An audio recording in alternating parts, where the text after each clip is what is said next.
অশান্তিমুক্ত বিবাহিত জীবন কিভাবে পাওয়া যেতে পারে?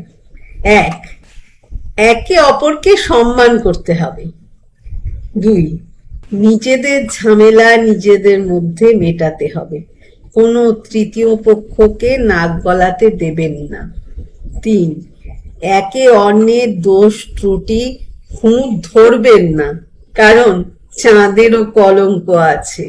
চার, পরস্পরকে বিশ্বাস করতে হবে ও পরস্পরের প্রতি বিশ্বাসী হতে হবে।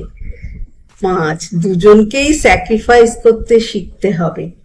ছয়, সমস্যা এলে একে অপরকে দোষারোপ না করে একসাথে টিম হয়ে সমাধান করুন।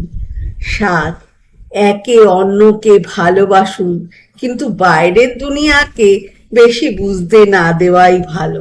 মনে রাখবেন, আজকাল বেশিরভাগ মানুষই কিন্তু অন্যের ভালোটা ঠিক নিতে পারে না। ভালো থাকবেন, ভালোবাসায় থাকবেন।